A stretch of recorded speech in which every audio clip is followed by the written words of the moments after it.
mondain, mais une chaîne de circonstances. Tous ces sujets étaient en enfer. Tous ceux qui avaient été ressuscités sur la terre étaient rachetés, et Jésus était avec eux. Il ne pouvait agir sur rien, mais à la fin des 1000 ans, la seconde résurrection, heureux et saints ceux qui ont part à la première résurrection, la seconde mort n'a pas de pouvoir sur eux. Maintenant, remarquez à cette seconde résurrection, quand ils reviennent, alors Satan est libéré de sa prison pour un peu de temps, puis le jugement s'assied. Maintenant, regardez bien.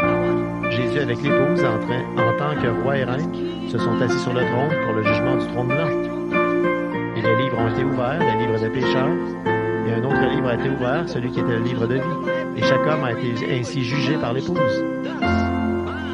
Ne savez-vous pas, en portant ces petites affaires devant les tribunaux, ne savez-vous pas que les saints jugeront la terre? Voyez, bien. Pourriez-vous, s'il vous plaît, expliquer qui est le groupe d'Apocalypse 24? Sont-ils une partie de l'épouse du passé ou de celle du futur? Ils sont l'épouse entière, à la fois du passé et du présent. Ils sont l'épouse entière puisqu'ils vivent dans le millénium. Bien. Pourriez-vous, s'il vous plaît? Eh bien, c'est exactement la même question. Apocalypse 24, est-ce que ce sont les âmes de ceux qui ont été décapités à cause du témoignage de Christ et qui n'ont pas adoré la bête, ni reçu la marque sur le... Oh, maintenant je vois où ils veulent en venir. Celle-ci, on vient de me la donner, on vient de me la remettre, étant donné qu'il est dit qu'ils revinrent à la vie et régnèrent avec Christ pendant 1000 ans. Alors, ce n'est pas clair, à cause de la persécution de l'épouse, mais qui d'autre pourrait-il être pour régner avec Christ pendant 1000 ans? Est-ce que ce serait les 144 000? Non, eux, c'est l'épouse. Maintenant, souvenez-vous, vous avez dit, alors qu'ils ont été décapités à cause du témoignage, maintenant vous dites à cause ils n'ont pas adoré la bête. Bien sûr, vous dites la bête doit encore venir. La bête a toujours été là. C'est la bête qui les a donnés en pâture. À l'époque, dans les fosses aux lions. Ils les a donnés en pâture à l'époque dans l'arène là-bas à Rome. C'était l'Antichrist. C'était la bête en plein là qui établissait une forme de religion. C'est tout comme, c'est presque un modèle. L'Église romaine est sortie directement de la Bible et ensuite, ce qu'ils ont fait là, ils ont organisé la chose et ils en ont fait une institution. Ils en ont fait une Église universelle et tous ceux qui refusaient de se plier à ça devaient être détruits. Vous voyez, c'était comme ça. Et ceux qui faisaient partie du corps à cette époque-là, maintenant le corps a grandi, exactement comme un arbre, jusqu'à ce qu'il arrive maintenant à la tête, voyez. Et tous, les martyrs, les persécutés et ainsi de suite, mais Jésus nous a donné la paix de ce côté-ci du fleuve, tout comme il l'a fait pour les tribus qui, là-bas, voyez, qui n'ont pas traversé.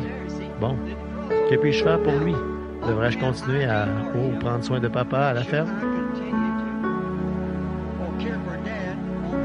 Que puis-je faire pour voir aux besoins de... Il a signé. Oui, mon frère, il est écrit ici, je ne sais pas qui. Il a dit, frère Branham, ça commence simplement par que puis-je faire pour lui? Alors, c'est probablement un garçon à propos de son papa. Regardez, mon cher frère, heureux serez-vous quand vous prendrez soin de votre papa, car votre papa a pris soin de vous quand vous ne pouviez pas prendre soin de vous-même. Et le premier commandement avec une promesse, honore ton père et ta mère, afin que tes jours se prolongent sur la terre que l'Éternel, ton Dieu, te donne. Voyez, oui, prenez soin de votre papa de toutes les manières possibles. Veillez à ce qu'il reçoive tout ce qu'il y a de mieux. Vous avez dit que Caïn était de la semence du serpent. Pourquoi Ève a-t-elle dit, j'ai acquis un homme de par l'Éternel? Ça y est. Je ferais mieux d'attendre après dîner pour celle-là. Oui, je vais attendre après dîner pour celle-là. Pour expliquer ça va demander quand même un peu de temps. Très bien. Cher frère Branham, pourriez-vous s'il vous plaît m'expliquer ce verset d'Ésaïe 2:2? Il arrivera à la fin des temps que la montagne de l'Éternel, sur la montagne de la maison de l'Éternel, sera fondée sur le sommet des montagnes, qu'elle s'élèvera par-dessus les collines, et que toutes les nations y afflueront.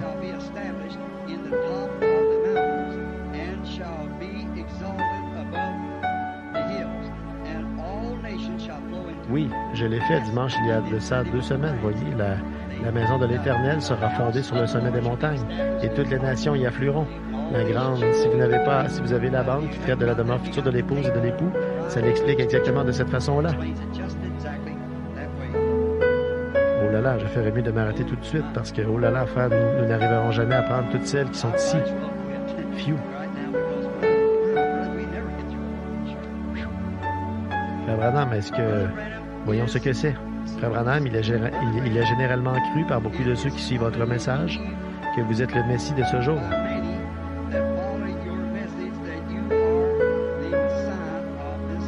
Est-ce exact? Non, monsieur. Dites-le nous clairement, frère Branham. Vous semblez hésiter à vous faire connaître et nous savons qu'avec un ministère tel que celui que Dieu vous a donné, vous devriez être identifié quelque part dans les Écritures.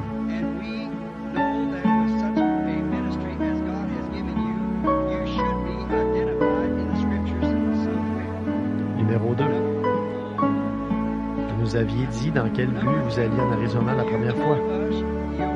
Vous nous aviez dit pourquoi, et la chose est arrivée, mais vous ne nous avez pas dit